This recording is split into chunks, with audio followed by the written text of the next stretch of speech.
एक जादुई परी की कहानी मैजिकल वर्ल्ड। आइए सुनाते हैं परियों की कहानी और कुछ रानियों की कहानी।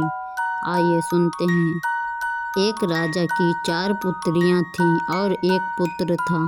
वह चारों पुत्रियां बहुत ही होनहार और कलेबाजी में सबसे उत्तम थी और राजकुमार भी उन चारों का साथ देता और वह भी हर खेल में अपनी सहयोगिता दिखाता और उन्हें जादुई चीज़ जादू के करना बहुत ही पसंद था।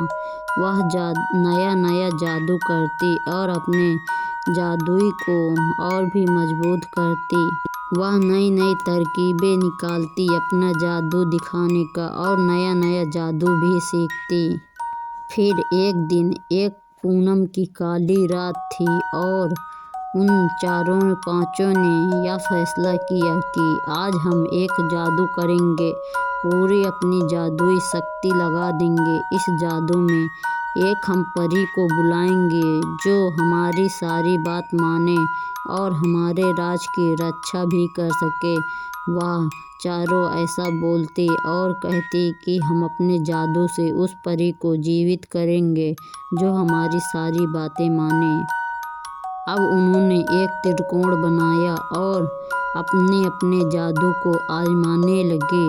वह जादू आजमाते पर कोई भी परी नहीं आती। फिर पांचों ने फैसला किया कि क्यों ना हम चारों पांचों एक ही साथ अपना अपना जादू लगाएं और वह ऐसा ही करते हैं।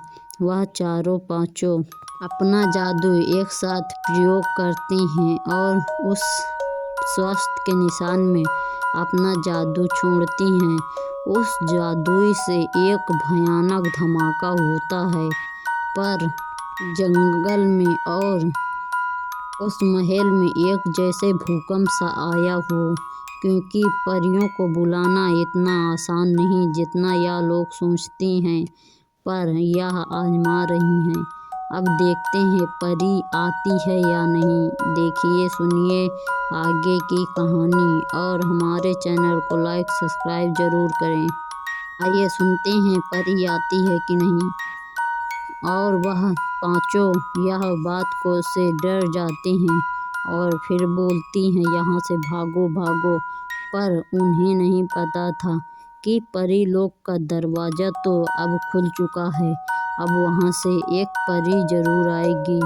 यह बात से वह अनजान पांचों वहाँ से निकल जाती हैं और बोलती हैं कि बाल बाल बच गए, हमें तो लगा हमारी जान ही चली जाएगी। और वहाँ से वह पांचों भाग जाती हैं और वह जादू वहीं पास छोड़ जाती हैं। अब परीलोक से एक परी को आने का समय हो गया था। परीलोक धरती पर आने लगी थी। परीलोक से एक परी आई और एक पेड़ पर अपना निवास बना चुकी थी, लेकिन इस बात से वह पांचों अनजान थे। लेकिन कहते हैं ना, परीलोक से जब परी एक आती है तो उसके साथ एक दानव भी आता है जो उसे ख़त्म करने के लिए आता है। इस बात से वो पांचों अनजान थे और उन्होंने अपने ही राज में एक दानव को आमंत्रित कर लिया था, क्योंकि परीलोक को विनाश करने के लिए एक न एक दानव जरूर आता है।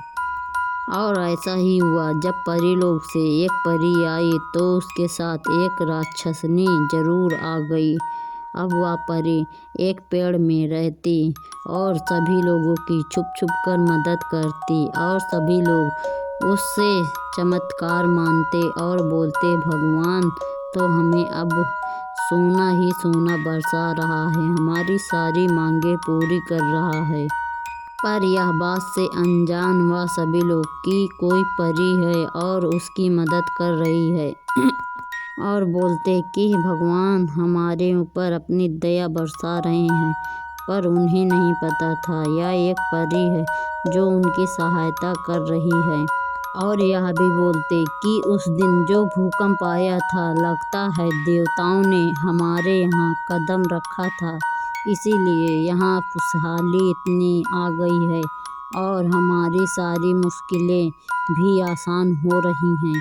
अब लेकिन यह बात से अनजान थे। अब एक और खतरा मंडरा रहा था, क्योंकि वह राक्षसनी उन परियों पर नजर रखे हुए थे और उस आदमी की सारी बातें सुन। फिर जब वह आदमी वहां से चला जाता है तो परी और राक्षसनी के बीच लड़ाई भयंकर हो जाती है और परी से वह राक्षसनी बोलती है, तुम यहाँ से चली जाओ, मैं यह राज को तबाह कर दूंगी, वरना तुम्हें मार डालूंगी। पर परी बोलती है, मुझे इस राज के कुछ बच्चों ने जन्म दिया है, मैं इसे छोड़कर कहीं नहीं जाऊंगी।